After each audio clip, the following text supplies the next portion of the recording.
Hi hello सांग मैंने जय जगन्नाथ। तो केमती अच्छा आपण मैंने समस्ते मोर आउ एक नुआ ब्लॉग को मुझे समस्त को स्वागत जनाऊँगी। तो आज भिडियोटा पूरा हूँ गोटे मंदिर रहस्यमय मंदिर विषय जोठी कि भक्त जदि भगवान पाखु न आसी पारे भगवान भक्त पाखक जाइए ये कि गोटे मंदिर विषय रहस्यमय मंदिर विषय भिडियोटी अच्छी। तो आशा करडियोटी आप समस्त को भल लगे। लाइक शेयर एंड चैनल को सब्सक्राइब करने जमा भूलनी। आ वीडियोटा को पूरा लास्ट टाइम देखिए। लास्ट टाइम देखले आपण मैंने मंदिर विषय बहुत किसी जिन जानीपर। रोची जय जगन्नाथ।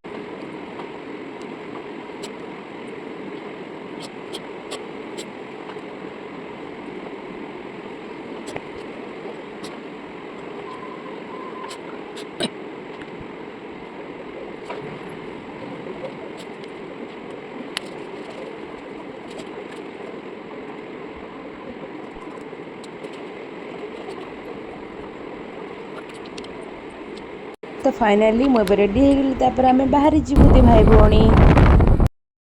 तो यही मंदिरटी पुरी डिस्ट्रिक्ट घोरडियार अवस्थित। मंदिरटीर नाम हूँ बणी बक्रेश्वर मंदिर। ठाकुरंकर पूरा अपार महिमा अच्छी।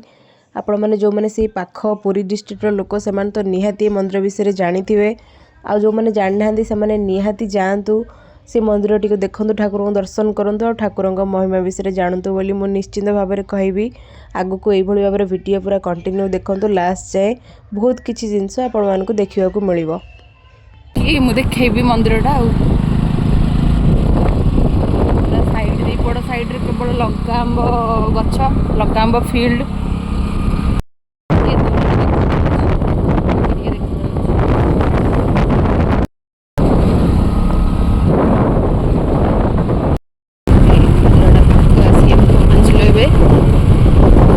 दर्शन कले मंदिर भितर पूरा देखिए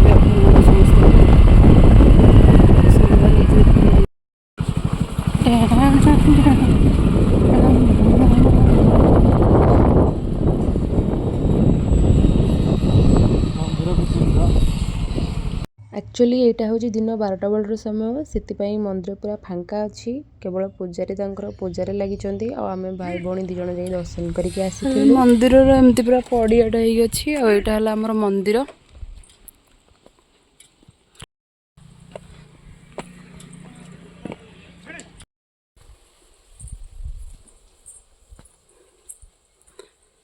तो ये देखिपे केते सुंदर है जगटा। और ये जगार बहुत बढ़िया स्टोरी गोटे अच्छी। हमार नंदी महाराज तो ये हम नंदी महाराज यहाँ यज्ञ मंडप मंदिर बोधे काम चलती ना कौन टे भंगा भंगी सब हो। बहुत छुआ बेले आसती बहुत वर्ष पर आज आसी।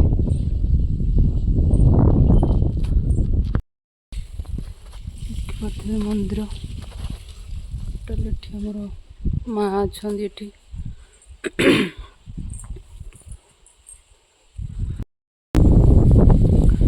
मंदिर ये तो बंद अच्छे। बढ़िया जगह देखिपे बढ़िया पवन हो सुंदर लगे।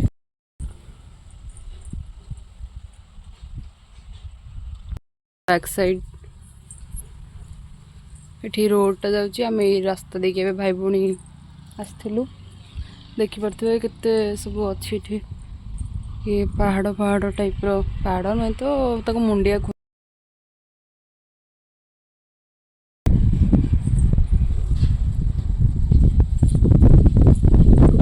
बढ़िया जगह। ये सब प्रकार प्रोग्राम भी हुए माने फंक्शन वंक्शन जार थाए सब ये आसिक बागर फागर कि अलग कम है समस्ते करती से बुलीगला माने आगु पूर्व मुखा होगी ठाकुर। ओहो माने केते वर्ष पुराना मंदिर यहाँ 1100 वर्ष तलर मंदिर। 1100 वर्ष पुराना माने एते भक्ति से पूरा ठाकुर ये गीत गोविंद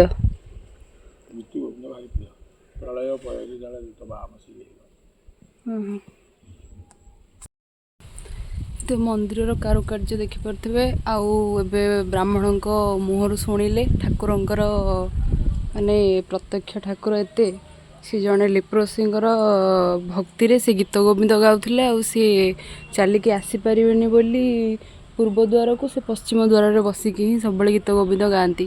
ଠାକୁର ତାଙ୍କ ଗୀତ ଗୋବିନ୍ଦ ଶୁଣିବେ ବୋଲି ଏତେ ଭକ୍ତି, ସେ ତାଙ୍କ ମୁଖ ହିଁ ତାଙ୍କ ପଟକୁ ବୁଲେଇ ଦେଲେ ସେ ଲେପ୍ରୋସିଙ୍କର, କି ସିଏ ଯେମିତି ଏପଟକୁ ଯଦି ନ ଆସିପାରିବେ। ଏଠି କଥାଟା ଏମିତି କି ଭକ୍ତ ଯଦି ଭଗବାନଙ୍କ ପାଖକୁ ନ ଆସିପାରୁଛନ୍ତି ତାହେଲେ ଭଗବାନ ଭକ୍ତ ପାଖରେ ଯାଇକି ପହଞ୍ଚିବେ। ତ ଏଇଟା ହେଲା ଏ ମନ୍ଦିରର ଷ୍ଟୋରି। ଆପଣମାନେ ତ ଶୁଣିଲେ ନିଜ କାନରେ ଏବେ। ତ ବହୁତ ପୁରାତନ ମନ୍ଦିର, କେଉଁଠି 1100 ବର୍ଷ ପୁରୁଣା ମନ୍ଦିର। ସରିଲା, ଏବେ ଚାଲନ୍ତୁ ଯିବା। ତ ମନ୍ଦିର ବୁଲା ତ ସରିଲା। ଭିଡ଼ିଓଟି ଯଦି ଭଲ ଲାଗିଥାଏ ତାହେଲେ ଭିଡ଼ିଓଟିକୁ ଲାଇକ୍, ସେୟାର ଆଣ୍ଡ ଚ୍ୟାନେଲକୁ ସବସ୍କ୍ରାଇବ୍ କରିବାକୁ ବିଲକୁଲ ବି ଭୁଲିବେନି। ରହୁଛି, ଜୟ ଜଗନ୍ନାଥ।